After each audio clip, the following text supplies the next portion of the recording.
So we'll go ahead with JEE NEET level questions of elasticity. As usual हम लोग थोड़ा basic level के question से start करते हैं, धीरे धीरे लेवल बढ़ेगा. तो पहला section Young's modulus and breaking stress. The material which practically does not show elastic after effect is, मतलब वो जो मटेरियल है इलास्टिक आफ्टर इफेक्ट नहीं दिखाएगा, मतलब वो इलास्टिक इन नेचर नहीं है. तो बेसिकली आपको पूछ रहे हैं which of the following is not elastic material. Any type of metal is elastic in nature. तो कॉपर तो इलास्टिक है ही, रबर तो इलास्टिक है ही, स्टील भी इलास्टिक है ही, तो कौन नहीं है? क्वार्ट्ज. हो गया पहला क्वेश्चन खत्म. Metals are elastic in nature. Of course you apply a force on them and you release the force, they go back to their original shape and size. वो तो होता ही है इलास्टिक. अभी तो देखा स्टील, ब्रास, ये सब हम लोग क्या देख रहे थे स्टेट बोर्ड के प्रॉब्लम्स में, वो सब इलास्टिक है. Next question. The general form of potential energy curve for atoms और molecules can be represented by the following equation. U of r equal to a upon r raised to n minus b upon r raised to n, where r is interatomic or molecular distance, a and b are coefficients, n and m are exponents. In the above equation, first term represents the attractive part of the potential, second term represents the attractive part of the potential, both terms represent the attractive part of the potential, second term represents the repulsive part of the potential. Very good question. So what do you think? क्या लगता है आपको? Question समझा? नहीं समझा.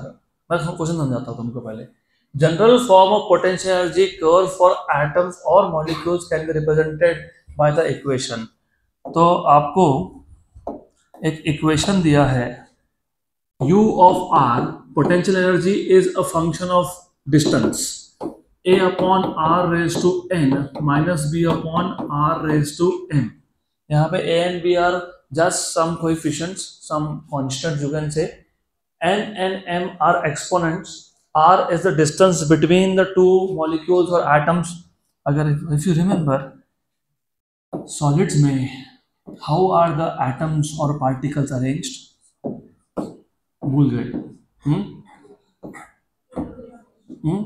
क्या? Periodically.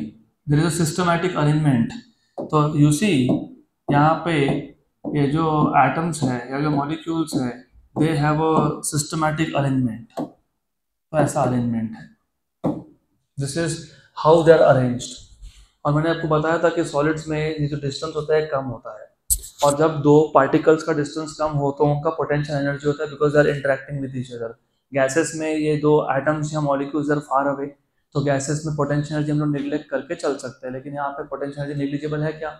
नहीं है. और अगर आपको याद होगा अट्रैक्टिव फोर्सेस के लिए मैंने ग्रेविटेशन में बार बार बोला था कि मैं थ्योरी बता रहा हूँ तुमको, इन डेप्थ बता रहा हूँ, उसका रीजन होता है. आई टोल्ड यू कि जहां जहां पे अट्रैक्टिव फोर्सेस हो, क्या हो? अट्रैक्टिव फोर्सेस हो. क्या हो? अट्रैक्टिव फोर्सेस हो. वहां पे पोटेंशियल एनर्जी और टोटल एनर्जी नेगेटिव आता है. क्या आता है? क्या आता है? नेगेटिव. जहां जहां पे रिपल्सिव फोर्सेस हो वहां पे total energy, potential energy, kinetic energy सब कुछ क्या आता है? पॉजिटिव. लेकिन अट्रैक्टिव फोर्सेस में काइनेटिक एनर्जी पॉजिटिव होता है, लेकिन पोटेंशियल एनर्जी और टोटल एनर्जी क्या होता है? नेगेटिव. तो यहाँ पे इस केस में ये जो मॉलिक्यूल्स है, will they attract each other? Yes, there are inter atomic inter molecular forces attractive in nature. वो फोर्सेस अट्रैक्टिव इन नेचर होते हैं. तो इसका मतलब ये कि जो भी इंटर एटॉमिक या इंटर मॉलिक्यूलर फोर्सेस को एक्सप्लेन करेगा वो टर्म नेगेटिव आनी चाहिए कि पॉजिटिव आनी चाहिए? तो यहाँ पे कौन सी टर्म नेगेटिव है? Second term. तो अब पढ़ो. First term represents the attractive part of the potential. No no no no, वो तो पॉजिटिव है. Second term represents the attractive part of the potential. Yes yes yes yes yes, खत्म हो गया. कुछ था ही नहीं क्वेश्चन.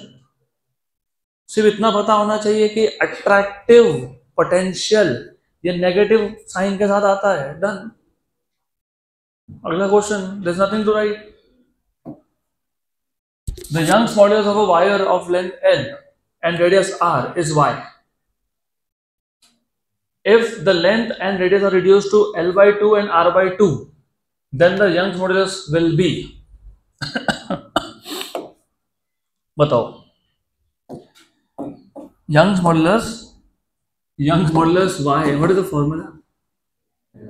हाँ, F L A delta L, सही बात।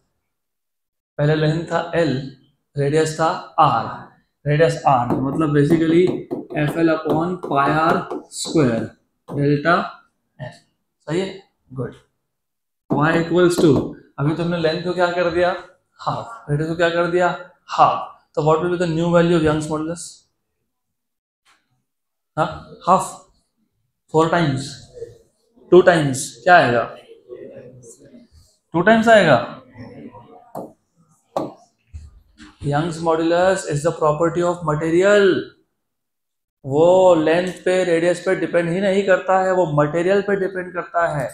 अगर मेरे पास एक स्टील का वायर है, उसको आधा काट दूंगा तो स्टील ही रहने वाला है, वो कौन सा कॉपर बन जाएगा।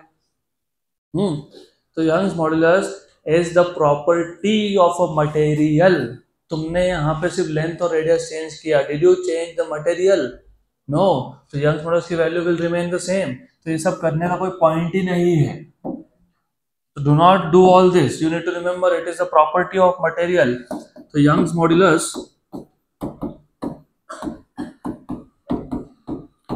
is the property of material.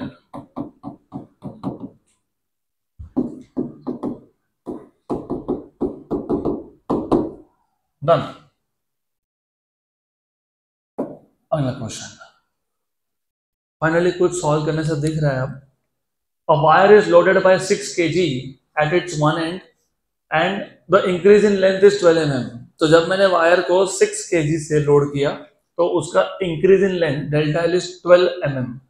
If the radius of the wire is doubled, radius को डबल कर दिया, and all other magnitudes are unchanged, मतलब radius छोड़ के बाकी सारे पैरामीटर क्या है, सेम है, then the increase in length will be, हाँ अब ये तुम सॉल्व कर सकते हो। What is the formula of Young's modulus? F L upon A delta L। पहले क्वेश्चन अच्छे से पढ़ लेना। पहले केस में लोड था 6 kg और इंक्रीज इन लेंथ कितना था, 12 mm। अब हमने सिर्फ रेडियस को डबल किया, तो पहले इसको रेडियस के टर्म में लाओ, FL अपॉन पाई R स्क्वायर डेल्टा L, सही है। अब हमने सिर्फ क्या चेंज किया, रेडियस, बाकी सब क्या है, सेम, बाकी सब सेम, मतलब initial length same, load same, material same, पाए तो वैसे भी क्या है, कांस्टेंट है, क्या है, कांस्टेंट है, बराबर, पक्का। इसका मतलब अगर मैं आर स्क्वायर को यहाँ लेके आता हूँ तो R square equal to FL upon pi y delta L, ये पूरा का पूरा क्या है, कांस्टेंट है, तो R square is proportional to 1 upon delta L, तो इनवर्स रिलेशन आ गया। तो therefore delta L2 upon delta L1 equals to R1 by R2 का स्क्वायर, लेकिन क्वेश्चन में बोला रेडियस तुमने क्या कर दिया, डबल, तो what is R1 by R2, 1 bye 2, तो delta L2 by delta L1 ये क्या हो जाएगा, 1 बाय 2 का स्क्वायर। इसका मतलब delta L2 by delta L1 is 1 by 4, मतलब delta L2 is delta L1 bye 4, और डेल्टा L1 की वैल्यू क्या थी, 12, तो 12 mm बाय 4 तो कितना आएगा, 3 mm, तो आंसर आना चाहिए 3 mm, ऑप्शन नंबर बी।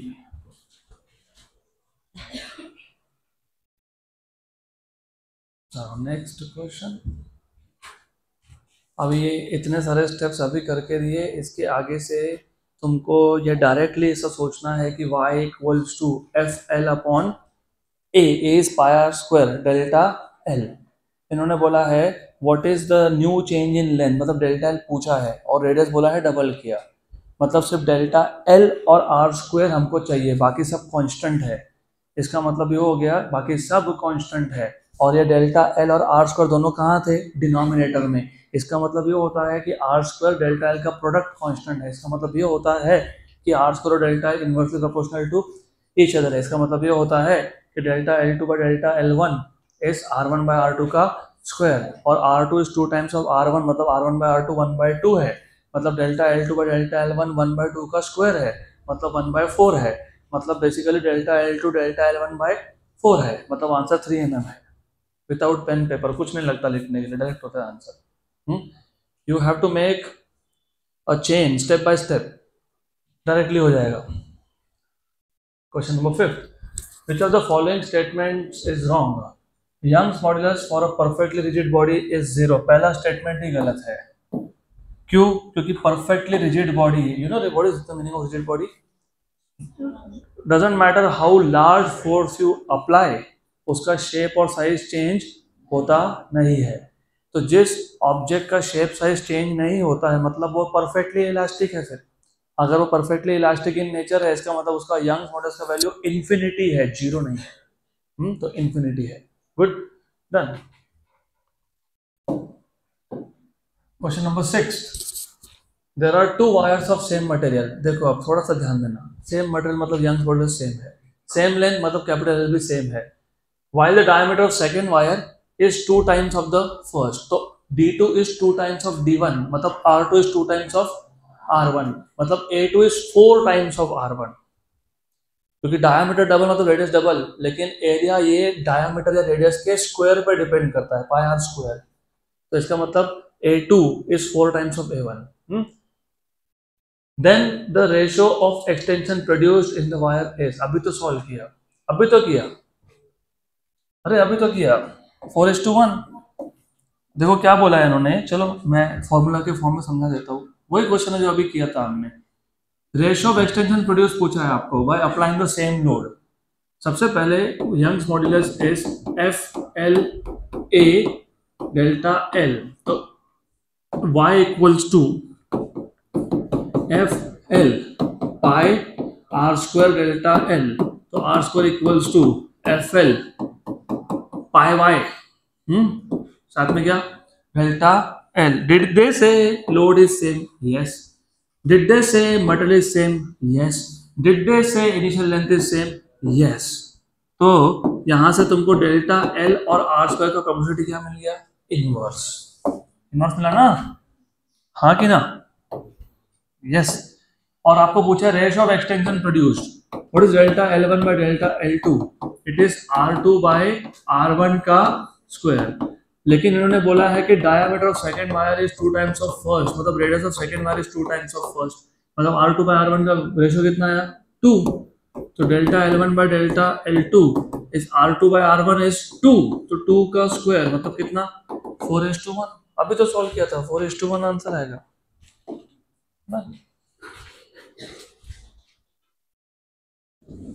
अगला question,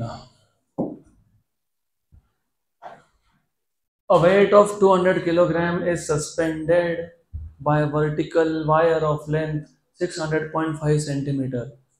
The area of cross section of wire is 1 mm square. When the load is removed, the wire contracts by 0.5. बराबर, the Young's modulus of the material of the wire will be। तो पहले question समझ लो, हमने एक 200 kilogram का wait suspend कर दिया। किससे सस्पेंड कर दिया?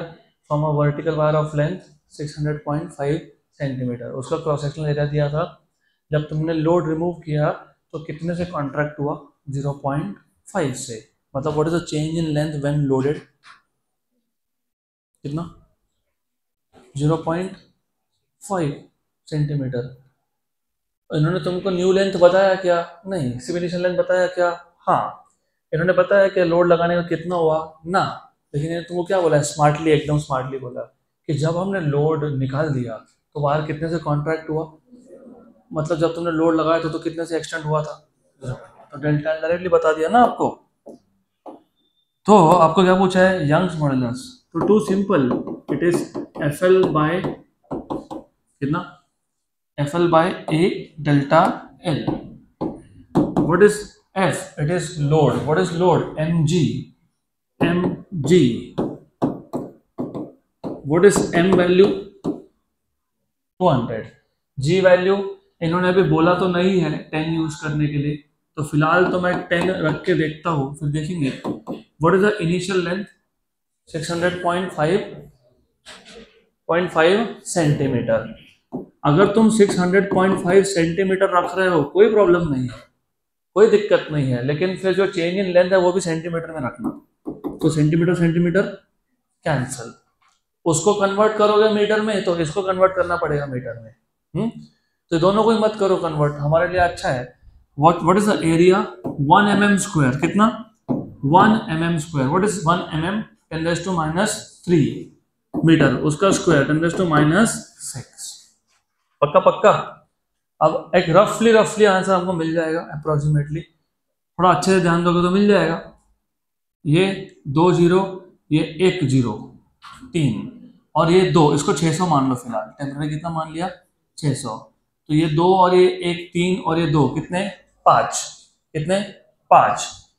10⁻, ये 0.5 का पॉइंट हटा लो, हटा दिया तो 10⁻⁻1 और ये -6, तो कितना?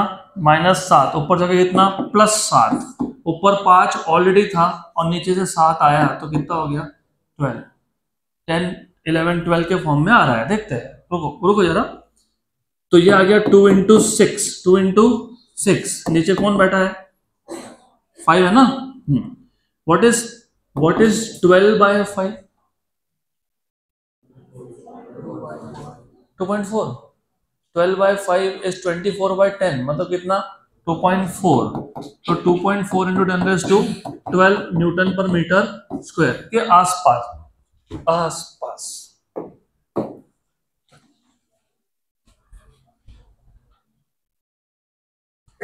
नेक्स्ट क्वेश्चन, अगला क्वेश्चन। कैपेसिटी इंक्रीज करना पड़ेगा, 12th इज अप्रोचिंग। उसमें तो minimum is 1 hour 20 minutes minimum, maximum is 1 hour 30 minutes। तो you have to increase your capacity of attending classes. Longitudinal stress, longitudinal stress मतलब कौन सा stress?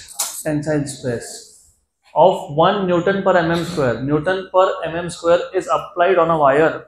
The percentage increase in length is, percentage increase in any physical quantity is delta L by L, मतलब change in parameter upon original parameter into 100। अगली बार से ध्यान रखना, कभी भी ध्यान रखना, change in any physical quantity जैसे change in length upon length into 100, इसको बोलते हो percentage change। अगर पूछा होता फॉर एग्जाम्पल टेम्परेचर के बारे में पूछा होता, परसेंटेज चेंज इन टेम्परेचर, तो change in temperature upon original temperature into 100। यहाँ पे क्या पूछा है? परसेंटेज इंक्रीज इन लेंथ, मतलब change in length upon original length into 100। ये तुमको फाइंड करना है। तो अब इसको फाइंड कैसे करेंगे? यंग मॉड्यूलस दिया है, हाँ। स्ट्रेस दिया है, हाँ। तो स्ट्रेस दिया है और तुमको मॉड्यूलस दिया है, तो स्ट्रेन मिल जाएगा। कैसे मिलेगा? यंग मॉड्यूलस क्या होता है पता है तुमको? Stress upon strain. Very good, पता है ना। तो स्ट्रेन क्या होता है पता है तुमको? बताओ। Stress upon Y. लेकिन स्ट्रेन खुद होता कौन है? Delta L by L equal to stress upon Y. Good, very good.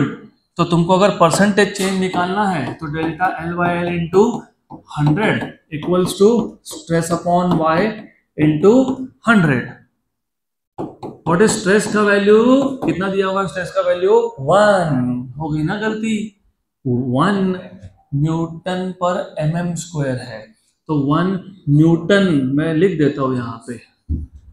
Stress is 1 Newton पर mm स्क्वायर है, तो 1 mm इज 10⁻³ उसका स्क्वायर करना पड़ेगा।